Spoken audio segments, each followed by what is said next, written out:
පේරාදෙණිය විශ්වවිද්‍යාලයේ පශ්චාත් උපාධි විද්‍යා ආයතනයේ පැවැත්වීමට යෝජිත මෙම 5 දින භූගෝලීය තොරතුරු පද්ධති පාඨමාලාව විරල සංරක්ෂණ හා විරල සම්පත් කළමනාකරන දෙපාර්තමේන්තුවේ යෙදවුම් පදනම් කර ගනිමින් විශේෂයෙන්ම සැකසූ මොඩියුලයකි.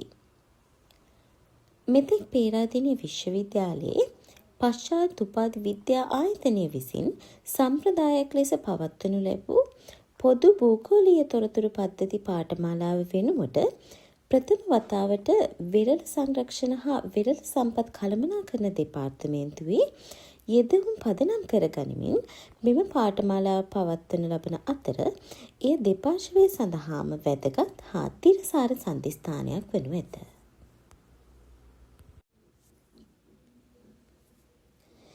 ඉහළ තාක්ෂණික මෙවලම් සහිත භූගෝලීය තොරතුරු පද්ධති ඒ ආයතනවල යෙදවුම් පදනම්ව හැදෑරීම හා ආයතනයේ රාජකාරි සඳහා යොදා ගැනීම එම තාක්ෂණය ආයතනය තුළ මෙවලමක් බවට පත් කිරීමේ සාර්ථකව ක්‍රමවේදයයි. එසේ නොමැතිව හුදෙක්ම පාඨමාලාවක් ලෙසින් පමණක් හැදෑරීමෙන් කෙටි කලක ඇවෑමෙන් මේම පුළුල් ලෙස අමතකව යනු ඇත.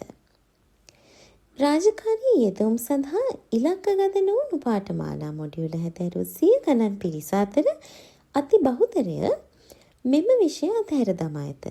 ඊට හේතුව පාඨමාලා මොඩියුල දෛනික රාජකාරී යෙදවුම් සඳහා ඉලක්කගත නොවුණු බැවිනි. පේරාදෙණිය විශ්වවිද්‍යාලයේ පශ්චාත් උපාධි විද්‍යා ආයතනය විසින් විරල සංරක්ෂණ හා විරල සම්පත් කළමනාකරන දෙපාර්තමේන්තුව සඳහා ඉදිරියේදී පවත්වනු ලබන මෙම පාඨමාලා මොඩියුලය ඒ අත්දැකීම මතින් ගොඩනැගෙන්නකි.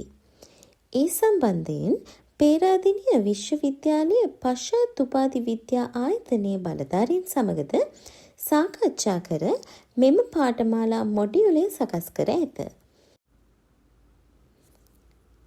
මෙම භූගෝලීය තොරතුරු පද්ධති විරල සංරක්ෂණ හා විරල සම්පත් කළමනාකරන දෙපාර්තමේන්තුව සඳහා යොදා ගැනීම රජයේ ඩිජිටල් කරන ප්‍රතිපත්තියත් සමගද සමගාමී වන්නකි.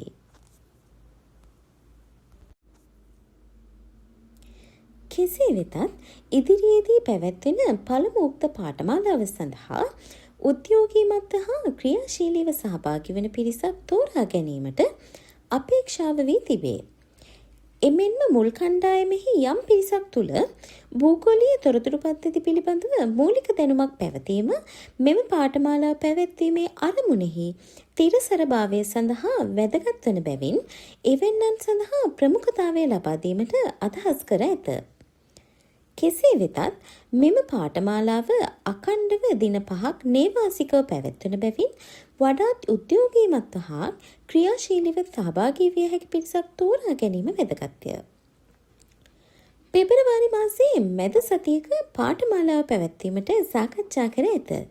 මෙම පළමු කණ්ඩායම සඳහා ප්‍රාදේශීය කාර්යාලවල හා ප්‍රධාන කාර්යාලය යන සමස්ත දෙපාර්තමේන්තුව නියෝජනය වන පරිදි 20-25 අතර කණ්ඩායමක් දෙපාර්තමේන්තු රාජකාරී කටයුතු වලට බාධාවක් නොවන පරිදි ඒ ආයතන හා අංශ ප්‍රධානීන්ගේ නිර්දේශය සහිතව තෝරා ගැනීමට අපේක්ෂා කෙරේ.